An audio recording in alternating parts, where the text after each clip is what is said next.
que lo que estamos es creando herramientas que sustituyen la creatividad humana y probablemente todo eso va a transformar conceptualmente todo lo que entendemos hasta ahora, que es el funcionamiento de la vida, ¿no? Si no quieres ser canibalizado, puedes salir fuera y decir que no quieres que las máquinas de inteligencia artificial aprendan con tus conocimientos, aprendan con tus contenidos.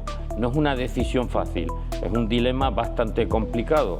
Si la verdad se va a construir con los contenidos que tú le des a la máquina o la verdad se va a construir estando tú fuera de esa verdad. La realidad aumentada o la realidad virtual para mí es justamente poder recrear espacios en los que realmente no se puede estar, pero no debe ser una herramienta para sustituir la realidad, porque si la realidad la puedes captar realmente, no la captes virtualmente, ¿no?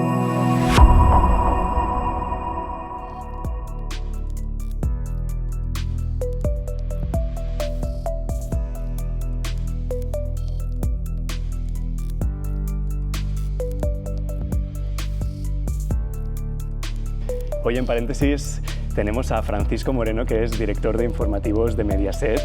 Muchísimas gracias por acogernos en tu casa, vamos. Muchas gracias, y están en casa. Lo que nos trae aquí es, sin duda, las últimas innovaciones en inteligencia artificial, desde ChatGPT hasta las últimas herramientas que hemos visto de generación de vídeo a partir de texto. ¿Qué es lo que más le ha fascinado de todo esto? Bueno, me fascina el cambio que va a producir. Más allá del conocimiento tecnológico que uno pueda tener de los algoritmos que se utilizan y cómo funciona la IA generativa, etcétera, a mí me parece enormemente trascendente la transformación de la realidad que toda esta nueva tecnología está produciendo.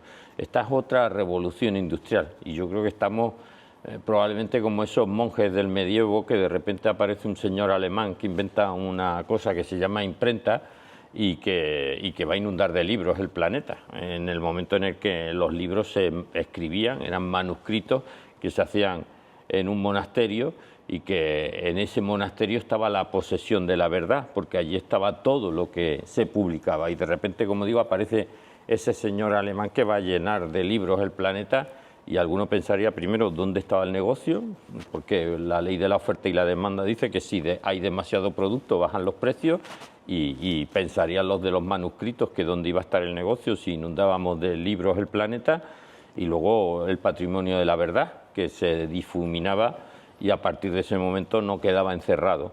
Bien, el desconcierto con el que esos monjes pudieran estar viviendo ese proceso de ver cómo del monasterio pasábamos al taller de la imprenta, pues yo creo que es un poco el que estamos viviendo ahora, o el que vivimos en la primera revolución industrial, en el que vimos que una máquina podía sustituir la fuerza bruta de unos animales, la fuerza bruta del propio hombre, que tenían que juntarse muchos para poder mover una cosa, y de repente aparece una máquina que tiene la fuerza tractora necesaria para hacer lo que necesitaban hacer muchos hombres y muchos animales. El problema es que ahora esta revolución ya no afecta ni a la fuerza, ni afecta al conocimiento en sí, sino que afecta al pensamiento, que lo que estamos es creando herramientas que sustituyen la creatividad humana. Y probablemente todo eso va a transformar conceptualmente todo lo que entendemos hasta ahora, que es el funcionamiento de la vida, ¿no?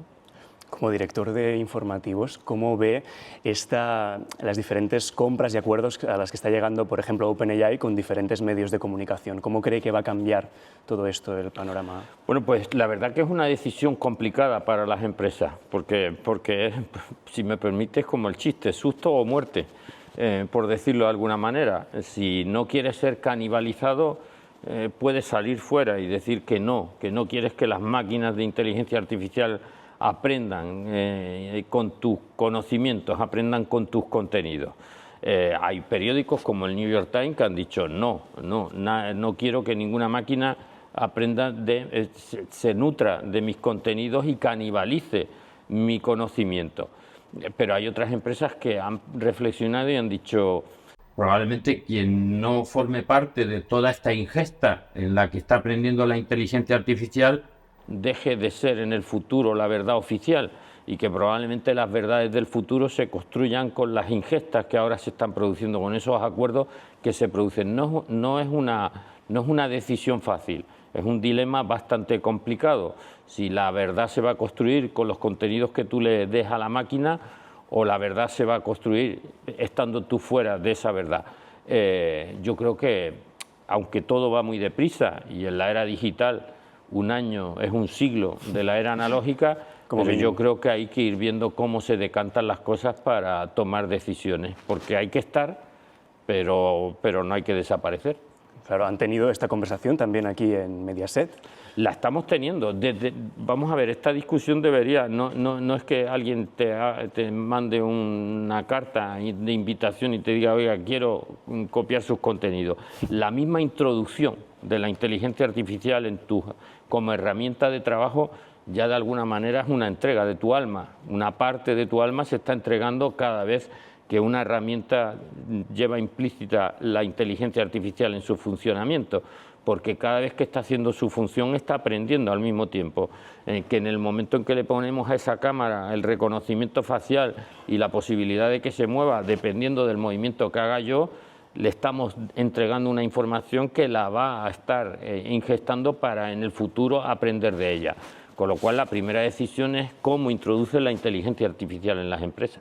¿Y aquí en la redacción de informativos también se ha notado esto? Se ha notado, pero yo insisto, seguimos estando en la edad de piedra, o sea, todavía estamos en el hacha de piedra y todavía no hemos pulido esa herramienta, que hay que tener mucho cuidado, que por ejemplo los GPTs, los chats, están muy bien para que te puedan hacer resúmenes de una situación y tal, pero es verdad que en cuanto le introduce un sumario como el del caso Koldo, que tiene miles de folios, la máquina se pierde porque no es capaz de procesar más allá de 20 folios de un PDF, con lo cual todavía ahí queda mucho por recorrer para que tú le puedas ingestar 1000 y pico folios y le puedas decir, dime quiénes son los investigados, dime a qué pena se enfrentan y qué delitos se le imputan. Todavía vas a encontrarte, y no te digo ya en el simple hecho de lo que tiene que seguir siendo una de las esencias de una redacción de informativo, que es la verificación de lo que estás contando. El otro día le preguntaba yo al chat GPT por todos los casos que se hayan producido donde están involucrados familiares de políticos, y me hablaba del caso del chico de las maletas que involucraba a Alberto Núñez Feijóo con su esposa María Dolores de Cospedal, a Pedro Sánchez con su esposa María Jesús Montero. Con las probabilidades, claro, ¿no? También. Lo que llaman en términos tal alucinar, alucinó un poco la máquina, pero aquí sabíamos que era una alucinación, que yo leo que Alberto Núñez Feijóo no está casado con María Dolores Cospedal, pero en una redacción de Colombia o en una redacción de El Salvador, si alguien cree que esto es una verdad absoluta, cuidado, porque vamos a empezar a desvirtuar la realidad si no seguimos aplicando una de los paradigmas de esta profesión, que es verificar lo que contamos. Además de ChatGPT, ¿qué otras herramientas usa Francisco Moreno en su día a día? Bueno, pues soy muy curioso, siempre he sido inquieto y asisto a esta revolución, por decirlo de alguna manera, de la misma manera en que me tocó a mí, y aquí parezco ese personaje, el replicante de Blade Runner, que decía, he visto cosas que no imaginaría. Yo he visto redacciones donde había máquinas de escribir, y me tocó a mí, a finales de los años 80, a principios de los años 90, instaurar la primera redacción automática en Televisión Española. Además se utilizó Canarias como experimento para la herramienta, el Newstar 1, y me tocó a mí ver lo que significa quitar de una redacción las máquinas de escribir y poner unos ordenadores, y descubrí también la resistencia natural al cambio que tenemos los humanos. Recuerdo que en aquella ocasión, a los 3 o 4 días se cayó el sistema, entonces eran mucho menos robustos que ahora, y hubo que volver a sacar las máquinas de escribir, y había quien decía que no debían volverse a encerrar, que aquello era, que en esos días alguien había perdido el texto en el mundo de la informática inicial aquel, etcétera, y todo el mundo veía, luego cuando ya a los meses se volvió a estropear, ya nadie podía vivir sin esa máquina. Bien, pues yo soy muy curioso y estoy observando, por ejemplo, pues cómo la generación de vídeo, etcétera, cómo se van perfeccionando esas máquinas, pero que todavía son muy rudimentarias los productos que elabora, que todavía seguimos viendo los 6 dedos, etcétera. asisto a ellas sabiendo todavía que no son herramientas que nos vayan a sustituir, pero que tenemos que ir pensando de qué manera tenemos que tener cuidado para que lo malo no se meta dentro de lo bueno, ¿no? ¿Se imagina usted una redacción del futuro mitad humanos, mitad robots? Probablemente tenemos ahora mismo unos reparos a esta tecnología que ya hemos dejado de tenerlos para las tecnologías anteriores. Quiero decir, ya nadie pone en duda o nadie cuestiona que en una redacción te metas en Google a buscar algo. Lo tenemos integrado ya. Exacto, pero tenemos integrado con el concepto de lo que significan las búsquedas hasta que apareció la inteligencia artificial, y es que tú en esa cajita tenías que intuir que en el documento que estuvieras buscando existieran esas palabras que tú estás poniendo en la cajita. Y ahora no, ahora al ChatGPT no le tienes que exactamente poner las palabras que van a estar dentro del documento que tú estás buscando, sino simplemente le dices, oye, búscame algo que tenga que ver con esto, y te va a buscar en el mismo lenguaje en el que yo te pediría que sabes dónde está el archivo, vete al archivo y búscame esto, ¿no? Bien, si no tenemos ningún reparo en utilizar Google, el buscador, ¿por qué vamos a poner un reparo en poderle preguntar a una máquina directamente que me busque algo? Hasta ahí es una cuestión conceptual. También podían haber dicho en su momento que no hubiera correo electrónico porque eso iba a acabar con todos los carteros. Pero evidentemente pues hay carteros, sigue habiendo carteros, ahora más especializados en traer productos de China, de AliExpress, etcétera, que de llevar cartas, pero se han reconfigurado todos esos oficios y profesiones. Lo mismo nos ocurrirá y nos tendremos que acostumbrar a que lo que es normal en el entorno tecnológico en el que estemos viviendo, ¿no? Claro, y el hecho de que interaccionemos con lenguaje natural y a partir de una conversación, esto también puede ser que acabemos humanizando quizá las máquinas en exceso. ¿A partir de qué momento cree usted que Bueno, vamos a ver, todavía afortunadamente las máquinas, cuando hablamos de inteligencia artificial, hablamos de un concepto etéreo todavía, que no se sienta aquí y me está haciendo una entrevista. No sé cuándo eso ocurrirá, pero la máquina, el cuerpo humano es una máquina muy perfecta, que de vez en cuando alguien inventa una pierna biónica y un brazo biónico, pero todavía queda mucho para que movamos la cintura, para que una máquina mueva la cintura, el torso, la expresión facial, etcétera, como lo hacemos los humanos. Somos una máquina enormemente complicada que costará mucho replicar.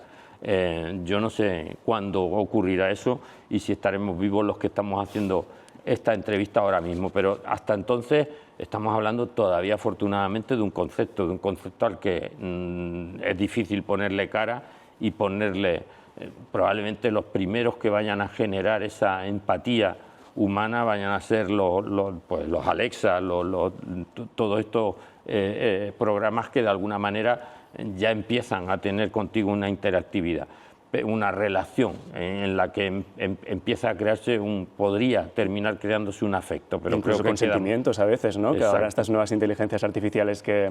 Los asistentes son, yo creo que el caballo de Troya inicial de lo que en el futuro será una relación afectuosa con las máquinas. ¿Cuáles serán los siguientes pasos de la televisión, las siguientes etapas? ¿Cree que la televisión lineal se está terminando, estamos terminando una etapa o todavía le queda...? Si uno mira para el Imperio Romano, ves Gladiator y ves un coliseo lleno de humanos asistiendo a un espectáculo. Yo creo que la necesidad de socializar y los medios de comunicación lineales tienen una gran capacidad de socialización porque generan una temática en la cual generamos una conversación social que a todos nos unifica porque vamos a hablar de lo mismo. Yo creo que pensando en el evento todo se transforma, pero que la televisión, lo que está ocurriendo en el momento, poder verlo, probablemente en el futuro sea en un holograma o ya no sea en una pantalla plana en el salón de casa, sino que sea de muchas y diferentes formas, como ahora que ya podemos ver la tele sacándola del bolsillo, como digo yo, y viendo lo que quieres ver, pero independientemente de que cambie el tamaño del soporte y la forma del soporte, la necesidad de que todos veamos conjuntamente algo va a seguir existiendo, yo creo, en el futuro porque ya existía en el pasado. Y como ve también el público joven, ¿no?, al que es más difícil quizá llegar, ¿cómo tenemos que adaptar la información para llegar a este nuevo público? Yo suelo distinguir, yo creo que a veces confundimos medio con soporte. Y siempre pongo un ejemplo, si me lo permites, que parece que no tiene nada que ver con esto. A finales del siglo XIX, principios del siglo XX, aparecen en Nueva York las primeras neveras eléctricas, porque ya empieza a haber ya empiezan a electrificarse los hogares. Hasta ese momento lo que funcionaba eran las ventas de barra de hielo a domicilio. Había una logística enorme con burros y carros que llevaban el hielo a los hogares y en arcones ese hielo permitía conservar los alimentos. En cuanto aparecen esas neveras se ponen muy preocupados los dueños de las empresas que vendían el hielo y deciden incrementar la logística contratando más burros y más carros para llevar más rápido el hielo a casa. Pero terminan fracasando, obviamente, y ganan las neveras. Y yo siempre digo que es que tenían equivocado el concepto. Creían que vendían hielo, pero en realidad lo que vendían era frío. Y el frío se produce mejor con neveras que con barras de hielo. Pues esto es lo mismo. Da igual donde nos vean, nosotros producimos contenidos y la forma en que traslademos esos contenidos para que encuentren un espectador, en este caso, dará igual que sea en Internet, que sea a través de la televisión en ondas hercianas, que sea de la forma en que sea, en las que se vaya, en que sea loncheado o que sea la pieza entera, que sea media hora de informativo o que sea una de las noticias de la media hora de informativo. Al final se trata de conectar con alguien que quiere saber, sentirse informado. Da igual el soporte. Otra cosa distinta es que creemos condiciones para soportes diferentes. Pero yo soy de los que creo que la importancia de la marca, que en el mundo de la desinformación que estamos viviendo ahora, probablemente lo que vaya cobrando valor a futuro es quien te lo cuente, independientemente de por qué lugar te lo cuente, ¿no? Claro, porque ahora con la inteligencia artificial también se abre un mundo de posibilidades para los actores desinformadores, en este caso, ¿no? Deepfakes, clonación de voz. ¿Cómo se abordará esto también desde la redacción de informativos? ¿Cómo se blindan los propios periodistas ante esta oleada de nuevas formas de desinformación? Pues yo creo que intentando luchar contra el algoritmo. Es verdad que el algoritmo hoy lo es todo, pero también la ignorancia ha encontrado su algoritmo. Y lo que tenemos que luchar precisamente, de vez en cuando estás en una red como X y te quedas un rato viendo una pelea de dos americanos que en una tienda uno entra y le pega un tiro al otro y curiosamente después te vas a encontrar que el timeline la próxima vez que entres está lleno de peleas. Y probablemente una detrás de otra te termine conformando una idea del mundo muy distinta a la que tenías antes de que vieras todas esas peleas. Yo creo que más allá de la desinformación, uno de los riesgos que estamos corriendo hoy es que las redes, que para mí en este momento son más desocializadoras que sociales, las redes son capaces de hacer de la anécdota categoría y son capaces de crear un mundo en el cual a través de las percepciones de lo que estás recibiendo tú personalmente con ese contenido personalizado termines construyendo una visión de la realidad completamente diferente a la que yo pueda construir, que percepciones como las de la seguridad ciudadana, etcétera, dependen del número de vídeos que te terminen saliendo en un timeline. Han estrenado hace poco este plató en el que nos encontramos ahora. ¿Qué posibilidades tienen la nueva tecnología que han incorporado para explicar mejor la información, este nuevo lienzo? Bueno, yo creo que el mundo cada vez es una ventana más abierta, que uno sabe perfectamente en este momento lo que puede estar ocurriendo en las antípodas del lugar en el que estamos. Y yo destacaría de este plató justamente en un entorno en el que todo empieza a ser virtual, lo corpóreo que es todo esto, que estamos en un suelo que se pisa, claro, que esa pantalla no es un croma verde que alguien crea que nosotros no estamos viendo, lo que el propio espectador pueda estar viendo, que es esta imagen, y que cuando bajan los tótems no son unos tótems virtuales, esas pantallas verticales que todos hemos visto en los informativos, y que la mesa es la mesa. No es una mesa virtual extendida. Yo creo que en un contexto como este hay que saber aprovechar esas tecnologías virtuales. La realidad aumentada o la realidad virtual para mí es justamente poder recrear espacios en los que realmente no se puede estar, pero no debe ser una herramienta para sustituir la realidad, porque si la realidad la puedes captar realmente, no la captes virtualmente, no la recrees virtualmente. Me refiero a que uno no puede entrar dentro de un volcán. Por ejemplo, en la concepción que de la realidad aumentada hizo la televisión canaria cuando se produjo la erupción volcánica. Ahí se producen dos fenómenos en torno a lo que estábamos hablando. Ahí cada uno podía estar en su habitación, uno viendo Netflix y otro con Instagram y otro con no sé qué, pero alguien dijo, ha estallado un volcán y hubo un movimiento natural hacia el salón de la casa. Y allí se reencontraron toda la familia para frente a un monitor vivir juntos esa experiencia, vivir juntos la experiencia de ver cómo se inicia una erupción volcánica. Y con la realidad aumentada no la hicimos para recrear un plató, porque ya ese plató lo tenemos, la hicimos para meternos dentro de un volcán que realmente no te puedes meter. Que no se puede. ¿Qué aprendizaje sacó de esa experiencia?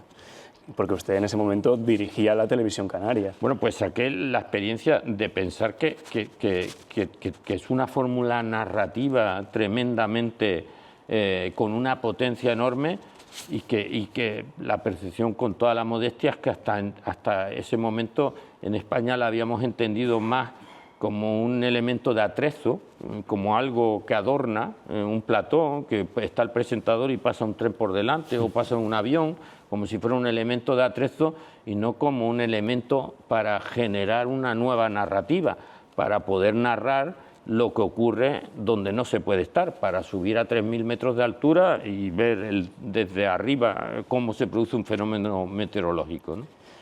¿Cree, Francisco, que el futuro es el 360 grados? Es decir, que las personas, los espectadores, nos podamos meter dentro de la noticia. Yo creo que sí. O sea, no sé cómo ni cuándo, porque siempre suelo decir que el futuro suele ser muy distinto a como lo solemos imaginar, aunque imaginemos correctamente. O sea, a finales de los 80 se empieza a percibir que probablemente el teléfono sea el elemento sobre el que giren gran parte de los inventos y de los ingenios del futuro, pero se pensaba en un teléfono en el que teníamos en casa, que tenía un cable y que se conectaba a una red, pero no pensábamos en lo que supuso el teléfono móvil. Y ni siquiera cuando aparece el teléfono móvil pensábamos, creo que los primeros directivos de Telefónica, cuando aparecen la telefonía móvil, al SMS no le conceden ningún valor, porque pensaban que quién va a escribir pudiendo hablar. Y la realidad es que hoy vivimos más de la mensajería casi que de las conversaciones telefónicas. Hoy utilizamos mucho más la mensajería que el teléfono, pero no pensaba nadie que pudiendo hablar volviéramos a escribir, ¿no? Y hemos visto también un aumento de la información relacionada con la inteligencia artificial en los informativos de Mediaset. ¿Cómo se baja un tema que a veces es muy especializado a un público más generalista en este sentido? Bueno, un público que de alguna manera está asistiendo a esta, que probablemente no sepa cómo funciona, pero le genera curiosidad que alguien le mande a través del WhatsApp pues a un presentador nuestro diciendo barbaridades, donde sabes que al final alguien te cuenta que le han clonado la voz y que él no lo está diciendo y que es un avatar y no es él diciendo eso. A partir de ahí te surge una curiosidad y nosotros creo que es probablemente el elemento disruptivo tecnológico más importante, que además nos tiene que producir un debate porque hay decisiones éticas que van más allá de la máquina. Que nos podemos plantear que el coche inteligente ya existe y que tiene una perfección mayor que la humana para detectar el peligro, etcétera, pero que va a tener que tomar decisiones éticas como nos toca a los humanos en milésimas de segundo, que si vamos a 220 por hora por una autopista y se te cruza un niño a una distancia en la que el frenado no va a ser suficiente, el humano podría hacer dos cosas: frenar y seguir recto, o intentar dar un volantazo para evitar atropellar a ese niño, sabiendo que un volantazo lo más probable es que lo que ponga en riesgo sea tu vida. Habrá quien dé el volantazo y habrá quien siga recto. Pero ¿qué va a hacer la máquina? ¿Qué le vamos a decir que haga la máquina? ¿Que mate al niño o que nos mate a nosotros? Todo ese tipo de decisiones, pues yo creo que generan un debate social sobre el que está muy bien que entremos, profundicemos y veamos la respuesta de la sociedad. Pero si vemos en general, yo creo que en la televisión, igual es una percepción mía, no se le da quizá toda la importancia que debería tener a la inteligencia artificial. Estoy hablando en general del panorama televisivo español. Yo creo que en parte porque es una evolución tan potente que cuesta estar... esto tiene 1000 campos, o sea, quiero decir, no entendamos la inteligencia artificial como alguien que ya piensa y hace lo que nosotros decimos. La inteligencia artificial tiene un campo en la medicina que probablemente sea mucho más valorado y menos discutido que el que pueda tener en la creación artística, donde dices hasta qué punto esto es de la máquina o es que está copiando a Van Gogh o a Rubens y está de alguna manera canibalizando la propiedad intelectual de todos los humanos que hemos creado obras creativas. No es el mismo el debate en la medicina que en la música, por poner un ejemplo. Yo creo que le dedicamos el tiempo, probablemente debamos dedicar más tiempo, pero no lo veamos solamente como una cuestión informativa, veámoslo como una cuestión absolutamente transversal y veámoslo que tiene que formar parte del debate general en el que estamos. Probablemente el otro día fue el debate de la Casa Blanca, del debate de las próximas elecciones presidenciales entre Biden y Trump. Al día siguiente todo el debate era las condiciones en las que Biden llega a estas elecciones, pero nadie reparó que hablando de una nación como Estados Unidos y hablando de los próximos 4 años, la palabra inteligencia artificial no se produjo en ese debate de 2 señores a los que la inteligencia natural no sé si ya les alcanza a comprender la profundidad de lo que significa la inteligencia artificial. Para terminar, vimos el fichaje de Carlos Franganillo, hemos visto el retorno de Noticias 4. ¿Cómo definiría esta nueva etapa en los informativos de Mediaset? Pues mira, yo diría que los informativos son el compromiso más rotundo que una cadena de televisión puede tener con el lugar en el que emite. Aquí no hay publicidad, aquí todos los recursos que se emplean son para tener ese compromiso de decirle a la sociedad, aquí te puedes informar. Y yo creo que de lo que más satisfecho me puedo sentir, más allá del acierto o errores, que muchos hemos cometido muchos errores y algunos aciertos en toda esta aventura, es la sinceridad del propósito. Quiero decir, no lo hemos hecho para que gane ningún partido político, lo hemos hecho para que ganen los espectadores. Y lo que nos dicen los estudios que hemos hecho es que la audiencia valora esa neutralidad. Yo soy como decía antes, como el replicante de Blade Runner. Yo vengo de un mundo donde a los periodistas lo que nos tocaba era recabar hechos, contrastarlos para ver que eran ciertos, presentarlos de la manera más brillante posible para captar la atención de un lector, de un espectador o de un oyente y a partir de ahí que el espectador se formara su opinión. Estamos asistiendo a una inversión de los términos, desgraciadamente, que desprestigia mucho este oficio y esta profesión. Y es que partimos de que tenemos una opinión prefijada de las cosas y buscamos los hechos que confirman esa opinión que tenemos. Con lo cual ya no le damos ese trabajo al espectador a que sea él el que se forme una opinión, sino que lo que intentamos es que se retroalimente de nuestra opinión, que ese pensamiento que él tiene lo vuelva a confirmar cada vez que digamos, porque esté de acuerdo o porque esté en profundo desacuerdo. Yo opto por volver al replicante, como digo, y entender este oficio como tiene que entenderse. A nosotros nos tocan los hechos, a los espectadores las opiniones. Muchísimas gracias, Francisco Moreno, por conceder esta entrevista y por dejarnos entrar en el plató de informativos. Encantado, muchas gracias. Que vaya muy bien y mucha suerte. Muchísimas gracias.